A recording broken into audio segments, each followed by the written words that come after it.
একটি সুন্দরভাবে কোনো রেষারেষি, কোনো মারামারি, কোনো কাটাকাটি এটা হবে না। আমরা পরস্পর সৌহার্দ্যের ভিত্তিতে যার যার আদর্শ তারা জনগণের কাছে আমরা তুলে ধরব। আপনারা আপনাদের মিডিয়ার মাধ্যমে নিরপেক্ষভাবে সেটা মানুষের কাছে তুলে ধরবেন এবং একটি সুন্দর সুষ্ঠু নির্বাচনের জন্য আপনারা সবচেয়ে বড় ভূমিকা রাখবেন।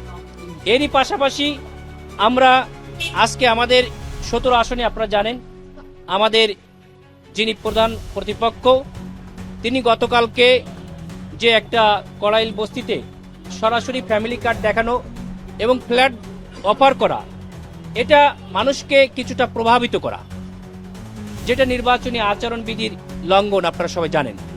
এটার জন্য আমরা সে যত বড়ই হোক না কেন তাকে অবশ্যই আমাদের আইনের ঊর্ধ্বে কেউ থাকবে না, ইভেন আমি হলেও থাকবো না, আপনি হলেও থাকবেন না। এই যে আইনের শাসন আমরা নিয়ে আসতে চাচ্ছি, এই আইনের শাসনের জন্য আমরা লিখিত আকারে আমাদের একজন ভাই আজকে আমাদের এখানে অভিযোগ দিয়েছি।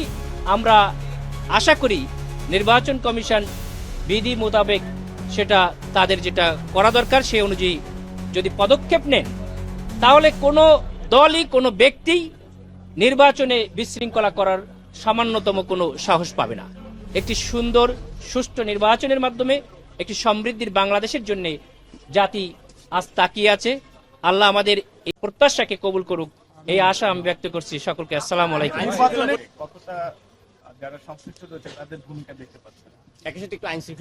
আইন বিভিন্ন রকম, কিন্তু আমার আসনে আমি কার্যত ভালো দেখছি। আইন শৃঙ্খলা পরিস্থিতির যে বিভিন্ন সংস্থা অলরেডি 4-5টা সংস্থা থেকে আমার সঙ্গে যোগাযোগ করেছে, আমি ভালো ফিডব্যাক দিয়েছি। কারণ আমরা চাই যে 17 আসনে আমি নিজেও অন্যান্য দলের যে বিভিন্ন প্রচারণা, তাদের যে বলতে প্রচারণার জন্য যে অফিস, সেখানেও আমি যাই এবং আমার ক্যাম্পাস লাইফ থেকে অন্যান্য দলের সঙ্গে আমি একজন ডাক্তার মানুষ, দল মত নির্বিশেষে সবার সঙ্গে মিশে চলতে অভ্যস্ত।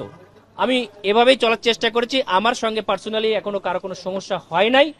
আমি অন্যকে আহ্বান করছি, নির্বাচন পর্যন্ত এটা হবে না। নির্বাচন একটা খেলার মাঠ, এখানে জয় পরাজয় হবেই, কিন্তু একজনকে জোর করে আরেকজনের মতামত চাপিয়ে দিতে হবে, এইটা থেকে আমরা বের হয়ে আসতে চাচ্ছি। আমরা এটা 17 আসনে আশা করি যিনি আমার প্রধান প্রতিদ্বন্দ্বী তিনিও একজন দায়িত্বশীল পর্যায়ে আছেন।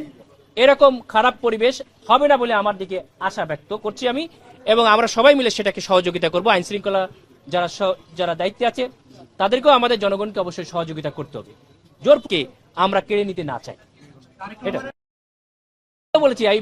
এইখানে আমি যেহেতু প্রার্থী, এখানে যে আমার যে জনপ্রিয় আইন শৃঙ্খলার কিছুটা আছে, কিন্তু কিছু কিছু ক্ষেত্রে বিভিন্ন সংস্থার মাধ্যমে আমাকে একটু পার্সোনালি, যেহেতু আমি একজন প্রার্থী, যেই প্রার্থীর আমার জীবদ্দশায় কোনো কেস নাই, মানে ধরেন বিভিন্ন কেস থাকে না 10টা 20টা 50টা, আমার কোনো কেস নাই, আমার কোনো লোন নাই। আমি পড়ালেখায় বলেন, আমার পার্সোনাল লাইফ থেকে ক্লাস 1 থেকে শুরু করে আমার স্কুল লেভেল পর্যন্ত এখন তো আপনারা খোঁজ নিলে বের করতে পারেন, যথেষ্ট স্বচ্ছতার সঙ্গে আমি পালন করে আসছি। গেল 18 বছরও আমার কোনো সমস্যা ছিল না, কিন্তু বিপরীত পক্ষে আমরা খোঁজ নিয়েছি, তাদেরকে প্রেসার দিয়ে সেখানে বিভিন্ন ধরনের ইস্যু তৈরি করার চেষ্টা করা হচ্ছে। আমার যে জনপ্রিয়তায় তারা ভীতু হয়ে, এখানে আমি বলতে চাই আপনাদের মাধ্যমে, আমি দেখেন সাইজেও ছোট, বয়সেও ছোট, আমার মতো একটা ছোট প্রার্থীরা যদি তারা এরকম ভাবে ভয় পায় এবং বিভিন্ন ভাবে, আজকে আবার শুনলাম ট্যাক্সের ফাইল দেখার জন্য একজন কল করেছে, তারাও বলতেছে ভাই আমরা তো চাই নাই, কিন্তু আমাদেরকে জোর করে এটা করাইতেছে। আমরা বলছি তাদেরকে আহ্বান করবো, আপনারা জনগণের কাছে যান, জনগণের ভালোবাসা পাওয়ার চেষ্টা করেন। এটার জন্যই নির্বাচন। শুধু যদি সেই আমলাতন্ত্রকে আবার এস্টাবলিশ করতে চান তাহলে তো ভাই সেই স্বৈরতন্ত্র আবার ফিরে আসলো। সুতরাং আমার জনপ্রিয়তার কাছে আপনারা ফেইলুর হয়ে মানুষকে এরকম প্রশাসনকেও চাপ দিয়েন না। এত চাপ দিলেও জনগণ তাদের যে ভালোবাসা হৃদয়ের মধ্যে চেপে গেছে, এই ভালোবাসা প্রশাসন দিয়ে কেড়ে নেওয়া যাবে না, আশা করি আমি ইনশাআল্লাহ। এইখানে আমরা বিপুল ভোটে বিজয়ী হওয়ার আশা রাখি ইনশাআল্লাহ। দাঁড়িপাল্লার বিজয় হবে সারা দেশেই, যেমন বিভিন্ন ইউনিভার্সিটিতে ভূমিধস বিজয় হয়েছে, বাংলাদেশে এরকম ভূমিধস বিজয়ের মাধ্যমে বাংলার জনগণ গণতন্ত্রকে প্রতিষ্ঠিত করে ছাড়বে ইনশাআল্লাহ।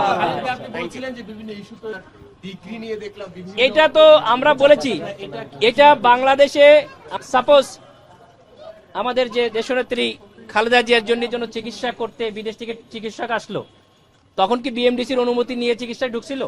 আমি জানার মতে তিনি ঢুকে নাই। আমার যে সাবজেক্টটা বিশ্বের মাত্র 5-6টা কান্ট্রিতে এই ডিগ্রি আছে, এবং কোটি কোটি টাকা সেখানে খরচ করে তারা এই ডিগ্রি করে। সবচেয়ে বড় কথা, বাংলাদেশের সবচেয়ে বড় বিদ্যাপীঠ যেটা, সেইখানে 23 বছরের মধ্যে একটা সাকসেস, সেটাও আমার অবদানের মাধ্যমে, আল্লাহর অশেষ মেহেরবানিতে। এবং আমরা আপনাকে দাওয়াত দেবো, আপনাদের সবাইকে দাওয়াত দেবো। আপনারা শুধুমাত্র দেখবেন যে আমার এই যে চিকিৎসা, ধরেন যে চিকিৎসার জন্য মানুষ বিদেশ যেত, এই চিকিৎসা আমরা দেশের মধ্যে এস্টাবলিশ করে দিচ্ছি। ভবিষ্যতে আমার সহায়তায় আমি আশা করি যে বিএমডিসি আমাকে মানে জবাব দেওয়ার জন্য বলেছে, তারা আমার মাধ্যমে এই দেশে আরো লোক তৈরি করবে। আমরা সেটা আপনাদের মাধ্যমে জানাবো। আপনারা একদিনে আমাদের এখানে যে সাকসেস দেখবেন, আমরা আশা করি সেটা অনেক প্রতিষ্ঠান এক বছরেও পারে না। সুতরাং এই যে টেকনোলজির সম্পর্কে মানুষের জানা ছিল না, তারা বিভিন্নভাবে অপপ্রচার করতে যে আমাদের প্রচারই করছে। সুতরাং তাদেরকে আমি আহ্বান করব, তারা অপপ্রচার থেকে বন্ধ থাকুক, তারা জনগণের কাছে যাক।